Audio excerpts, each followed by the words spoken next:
कई हजार साल पहले की बात है। एक महिषासुर नाम का राक्षस था। उसका आधा शरीर राक्षस का और आधा शरीर भैंसे का था।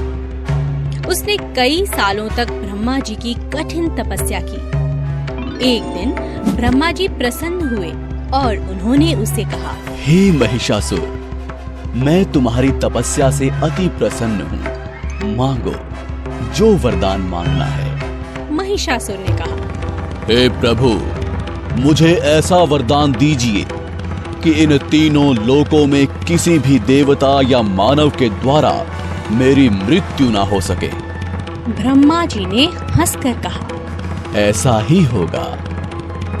महिषासुर बहुत घमंडी और अत्याचारी था। उसने देवताओं पर आक्रमण किया। उन्हें युद्ध में हराकर उसने उनके क्षेत्र पर कब्जा कर लिया।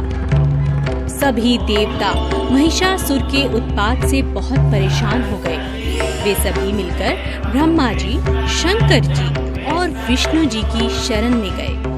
सभी देवताओं ने मिलकर एक सभा में इसका उपाय ढूंढने का प्रयास किया। श्री ब्रह्मा, विष्णु और महेश जी ने एक तेज प्रकाश पुंज से एक सुंदर देवी का निर्माण किया।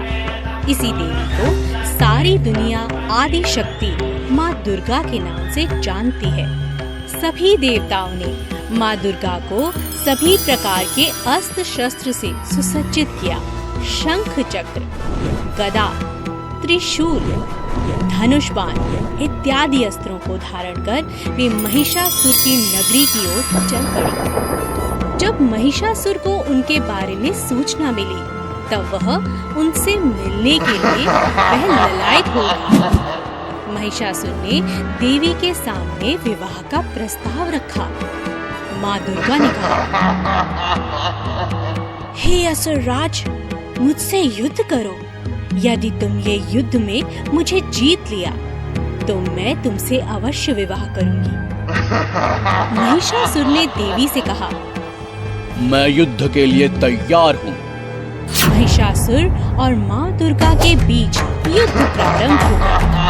महिषासुर काम, क्रोध, मद, लोभ और मोह के अधीन हो चुका था। उसका विवेक नष्ट हो चुका था। दुर्गा माँ और महिषासुर के बीच 10 दिनों तक घमासान युद्ध हुआ। दोनों तरफ से शस्त्रों का प्रहार जारी था। माँ दुर्गा स्वयं आदि शक्ति का अवतार थी। उन्होंने महिषासुर के हर शस्त्र प्रहार को नाकाम कर दिया। अंत में 10वें दिन देवी माँ ने महिषासुर का वध कर दिया और देवताओं की रक्षा कर दी। सभी देवता अति प्रसन्न हुए और माँ दुर्गा पर पुष्प बरसाने लगे। उनकी जय जयकार करने लगे। तब से हिंदुओं ने नवरात्रि का त्योहार मनाना शुरू किया। हम नवरात्रि में जगत जननी माँ दुर्गा की पूजा करते हैं, उनकी आरती गाते हैं और उनकी जय जयकार करते हैं।